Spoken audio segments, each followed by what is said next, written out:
John here from Great Lakes Country with another canning video. And today we're going to be doing the most amazing pickled jalapenos. Right now it's harvest time and it's definitely jalapeno harvest time. And I've got these things coming out of my ears. And there's a few different ways that I like to process and can and preserve my jalapenos. So I thought I would do a little bit of a mini series on canning these jalapenos. That is, over the next couple weeks, I'm going to be canning my surplus of jalapenos in a handful of different ways. And we're starting today with the pickled jalapeno rings. It's super simple, quite straightforward. It's one of the easier things that you can with a hot water bath canner. But if you're big into jalapenos, be sure to check out the next couple videos on this channel as well, because we're going to be doing not pickled, pressure canned jalapenos, and we're going to be doing some delicious hot jalapeno jelly after that. But anyway, as for this video today, we're pretty much talking about making our own homemade version of a store-bought jar of pickled jalapeno rings. Obviously a perfect addition to any kind of nachos, tacos, quesadillas, enchiladas, or any other of your favorite Mexican cuisine. Our homemade version of the jar of store-bought pickled jalapeno rings are gonna be way cheaper and way tastier. So let's get into it. We got a whole lot of jalapenos to start cutting up. All right, here we've got somewhere between 3 and 3.5 pounds of fresh jalapenos. And what we're looking for are peppers that are pretty ripe and not really squishy or soft or anything like that. Just good, firm, ripe jalapenos. And I pretty much need to just cut all of these into some thin slices. But before I do that, I do like to cut the stem off and get a little paring knife in here and just kind of try to core out the majority of that white pithy stuff and a bunch of the seeds. I don't go too crazy on this. I'm never gonna get all the seeds out of there, but this is really not gonna be very tasty. And we're gonna have seeds in there. That's not really a problem. I'm not too worried about that. You always have seeds in these things when you buy them from the store. But now we're just looking to slice them somewhere in the neighborhood of about 1/4 of an inch thick. Pretty much like you'd expect to see if you order nachos or buy a jar of these things from the store. And these here, I could go and just sort of pop out some more of those seeds, and sometimes I'll do that if it seems like there's a whole bunch of them in one particular ring, but I'm not gonna get too crazy about it because I have a lot of these to get through, and doing that with every single ring would start to make this real time consuming. So anyway, I'm just gonna go through, start slicing these up.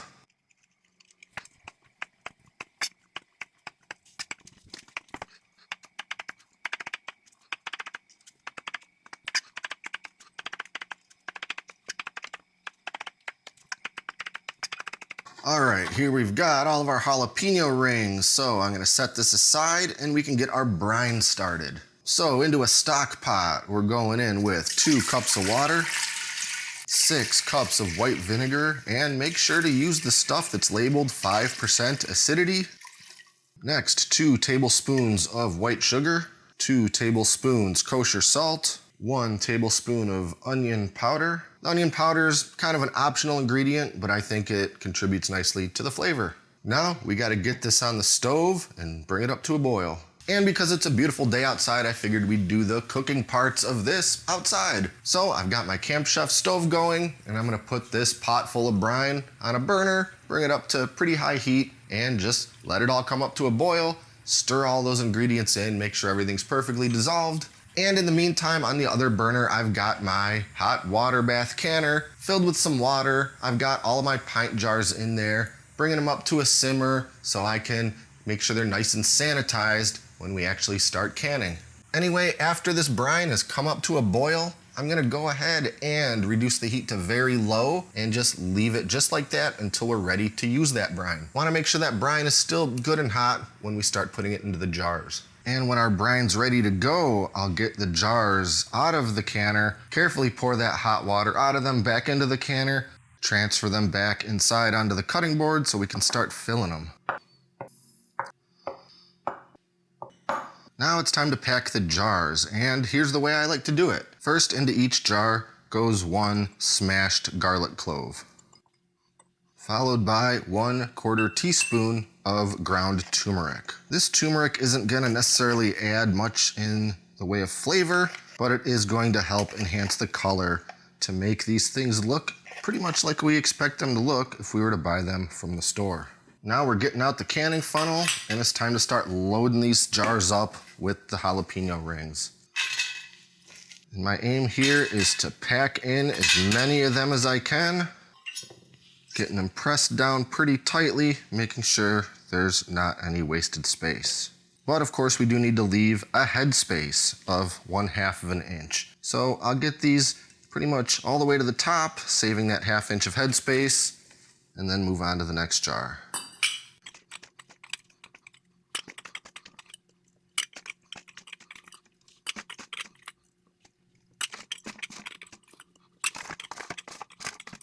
And that 3.5 pounds of jalapeno got me basically exactly 7 pint jars. I always get one extra jar prepared just in case, but this time I guess I didn't need it. Now it's just time to start ladling in our brine. Again, I'm just gonna fill these jars almost all the way to the top, but of course leaving a 1/2 inch of head space. So I'll start by getting them pretty close, eyeballing it, and then we'll come back around and fine tune it to make sure we're right at that 1/2 inch mark.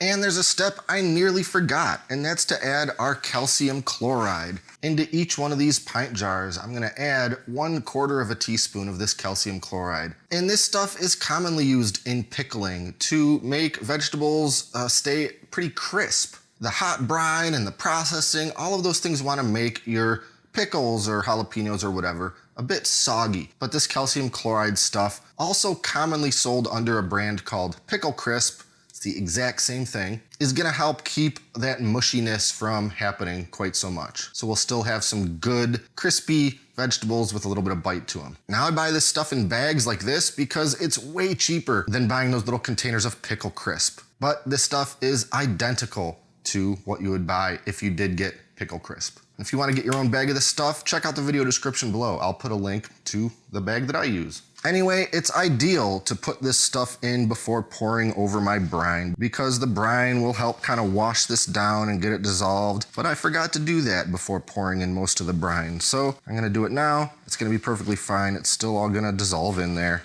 It's just not the order I like to do things. But we'll probably be adding a little bit more to each jar anyway, because now I need to use my little headspace measuring tool and make sure that I'm right there at that 1/2 inch of headspace. And I can already see that I'm gonna need to add a little bit more to probably all of these jars to make sure that my tool here is showing me the good 1/2 inch of space. I'm looking good there now. Basically this middle notch shows where 1/2 inches if you rest it on the edge of the jar, and the point end of it should be touching your liquid.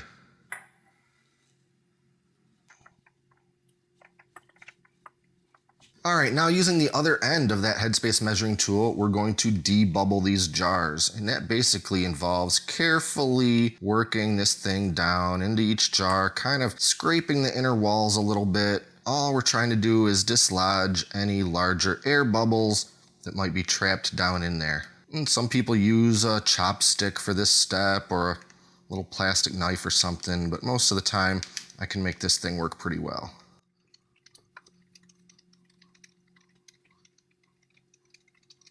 And if we had any reason to think there was still any air bubbles still down in there, we could give each jar a gentle little tap on the cutting board, break any of those free.